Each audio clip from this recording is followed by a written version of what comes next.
All right, so in the past couple of days, the MLB has been talking about rule changes for the upcoming 2023 season. And, finally, they've announced that they are going to implement three main rule changes into this next season. One, the pitch timer. Two, the bigger bases. And three, the shift restriction. I'm going to give my opinion on all three of these new rules. And obviously, everyone's going to have a different opinion on this. Fans will have their opinions, players have their opinions, the commissioner has his opinion on these rules, and so, I, will just kind of speak my mind on these. And of course, baseball traditionalists are going to have much different opinions than fans with more open thoughts about these, so, just keep that in mind. But yeah, first, the pitch timer. I'll kind of go into detail now about what this new rule entails. So yeah, the pitcher will have 15 seconds to throw a pitch when the bases are empty, 20 seconds with runners on base. The hitter will receive one timeout per plate appearance, and this was a rule that was in AAA, and the average game time reduced by 26 minutes, about half an hour. I mean, that's still pretty good time reduction from 2021 to 2022.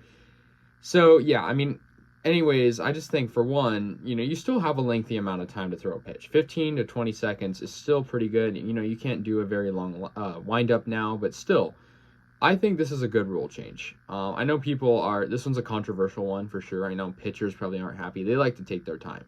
But I think it's a good rule change. And, a lot of people across America say baseball is boring. And why do they say that?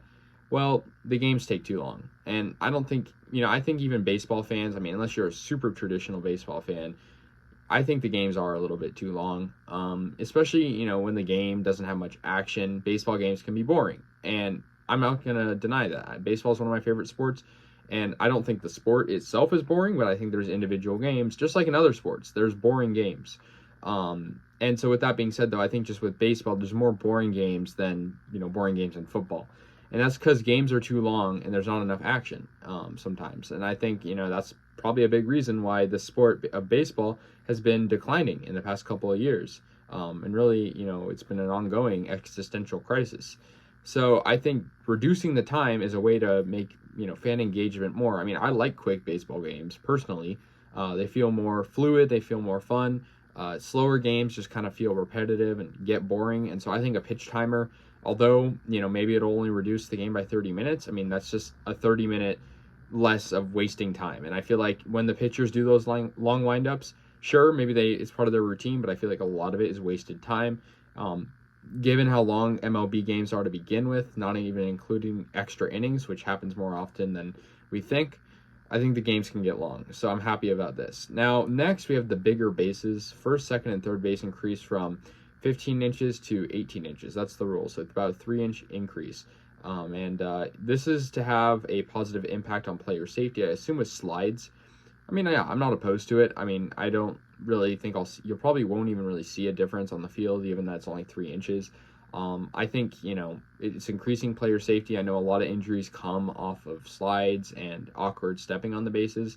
I'm not entirely sure, the science behind how it's going to fix that or reduce that, but if it's going to help the players, I'm for it. That's just, something that was a smaller rule change compared to the other two. And then finally, we have the shift restriction. This is the one I'm opposed to. So the two infielders must be positioned on either side of second base when pitch is released. And all four infielders must have both feet within the infield when the pitcher is on the rubber. So, yeah, basically meaning the shift, at least in the infield, is banned. I think that's kind of a dumb rule. Okay. The thing with the shift is it took away interesting hits. Which was, it's a little weird, the way the shift is designed, right? You don't see that too often, but I think they should just let the players play where they want to play. It's part of the strategy, right? Like in football, if you want to have an offensive lineman on this side or whatever, like that's just the way you want to play the game. It should be up to you. I understand that, it's hard for certain players as they're unable to get base hits, but I think it's part of the game, right? You can't restrict that part of the game, which is having players, strategize with their coaches, and their coaches figure out where they should play based on hitters. Players that, have the shift, are victims of the shift rather, they still get hits. So, I don't think that it's a big issue. I just think, players do probably lose out on hits a lot, but I just think it's something that like is just a little petty in my opinion. Like they're banning the shift. And also they can't position themselves on the outfield grass. And so that's just, I don't know. I don't like that, but the other two rules are fine in my opinion. So yeah, those are my opinions on these rules. Let me know your thoughts. Sort of a controversial subject right now. I'll see you guys later, and yeah, peace out.